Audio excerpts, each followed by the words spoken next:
হ্যাঁ, কেমন আছো ভাই? আজকে লুক চেঞ্জ, স্টাইল চেঞ্জ, একটা কথা কইতে আসলাম। সরি। শাকিব খানের কদিন আগে ওনার যে একটা ব্যবসা প্রতিষ্ঠান হেয়ারল্যান্ড হার্বাল নাকি একটা প্রতিষ্ঠান, উনি ব্যবসা প্রতিষ্ঠান খুলছে। তার উদ্বোধন অনুষ্ঠানের জন্য উনি এসেছিলেন। তখন দেখলাম ওনার লুক চেঞ্জ। কারণটা কি? ওনার চুচরো চুল, ছোটো দাড়ি আমার দেখে কেমন যেন লাগলো। আমি কই, কী অবস্থা এ তুফান ছবি শেষ হয় নাই। ওনার এত বড় বড় চুল ছিল, এত বড় বড় দাড়ি ছিল, এত কষ্ট করে উনি চুল দাড়ি করলো, কিন্তু ওনার লুকটা এরকম হলো কেন? তারপর ভাবলাম, হ্যাঁ, এটা কি উনি কি ডাবল রোল নাকি উম, ই এটা ডনের আগের পোষণ এর ছোটো ছোটো চুল, যে ডন হয়েছিল এটা পোষণটা শেষ। ডন ওয়ানের আগের পোর্শনটা শুটিং হচ্ছে। আমার মনে হয় আগে হচ্ছে ডন ওয়ানের মানে আগে, ডন ওয়ানের পরেরটা আগে শুটিং হয়েছে, ডন ওয়ানের পরেরটা এখন শুটিং হবে। সেটা হতে পারে। অনেকে দেখি সোশ্যাল মিডিয়া ফলো করছে, উম, বরাবরই করছে এটা। উম, এটা এই ডাবল রোল আসলে। আহ, এটা ডাবল রোল আসলে। আপনি কি বলেন? এটা কি ডাবল রোল? মনে হয় না দাদা ডাবল রোল থাকবে। এমন ডনের ছবির মধ্যে ডাবল রোলটা হয় না, হবেই কেমনে? মানে কুদিতে হবে, উনি তো ডন। ডনে ডাবল রোল কি ডন হবে নাকি? ডন তো ডনই। হ্যাঁ, হতে পারে আগে যখন ভালো ছিল, শ্বশুর চুল ছিল, হালকা দাড়ি ছিল, সেটা হতে পারে। ডাবল রোল না, ডাবল রোল না। কিন্তু শ্বশুর চুল কেটে ফেললো, আমার সন্দেহ লাগছিল।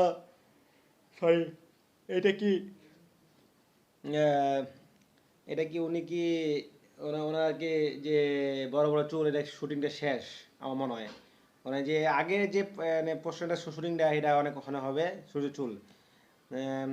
রায়ন রাফি এত কাঁচা খেলাড়ি না, ওনার চুলগুলি কেটে ফেলবে। না হলেও শাকিব খানে মানে দুই ছবির মধ্যে বড় বড় চুল করছে এই ছবির লেগে, ঠিক আছে? দুই বড় চুল করছে ছবির লেগে। আবার দাদাইও শেভ করে নাই। হঠাৎ করে কেন শেভ করবে? কারণ তো আছে। মনে হয় শুটিং মনে হয় মানে যেটা আমি বললাম, যে ডনের রোলটা শেষ, আগের রোলটা এখন মানে শুটিং করা হবে। আমার আমার মনে হয় এটা। অনেকে মনে হচ্ছে ডাবল রোল, হেডা হেডা হেডা অনেক কিছু বলতেছে। না না, ডাবল রোল না, আমার মনে হচ্ছে এটাই হবে। আহ,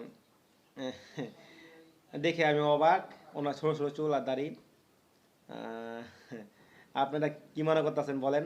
ওনার ছোট চুল আর দাড়ি লোকটার আসল রহস্যটা কি? কিছু একটা রহস্য আছে, আপনারা বলেন। আমি যেটা বললাম সেটা ভুল হতে পারে।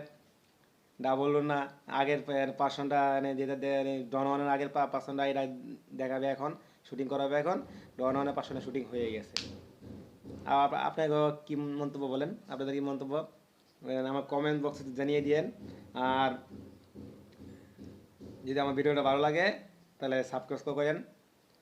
আর তুফান ছবিটা তো আসলে শাকিব খানকে এমনভাবে পেশ করতেছে, এমনভাবে ইয়া আনছে, কি বলবো? আমাদের 100 কোটিটা তো কালাপ যাবে। যা সাকিবেন ভাইয়েরা আছেন, তারা যদি আমার কথা যদি এগ্রি হন, সমর্থ হন, তাহলে আমার কমেন্টস বক্সে লিখে দিয়ে আর একটা লাইক করে দিবেন। যদি আপনি যদি বলেন 100 কোটি টাকা কামাবে, তাহলে লাইক করে দিবেন। আর যদি না কামাবে না, 100 কোটি টাকা হবে না, তাহলে লাইক করেন না। আর ব্লকবাস্টার হিরো হবে নাকি অল টাইম ব্লকবাস্টার হিরো হবে, আপনারা জানেন। সাকিব খান ভাইয়েরা, আপনারা ছবির সাথে থাকবেন, সবাই ছবির সাথে থাকবেন, বাংলা ইন্ডাস্ট্রি থেকে বাঁচাবেন, সবাই ছবি দেখবেন। তুফান ছবি তো দেখবেনই। সাকিব খান আমাদের mega star, super star Shakib Khan. ওনার ছবি যদি যত নাম করবে, আমি দেখলাম বড় বড় রিভিউয়ারও, বলিউডের রিভিউয়ারও এই তুফান ছবি রিভিউ করছে, নাম করবে। হ্যাঁ তুই আমাদের দেশের ছবি উন্নত হবে, সবাই চিনবে, চিনবে জানবে বুঝবে আমাদের দেশে ছবি আছে, হচ্ছে ভালো ছবি। ঠিক আছে, তো রাখলাম, ভালো থাকবেন, টাটা বাই বাই বন্ধুরা।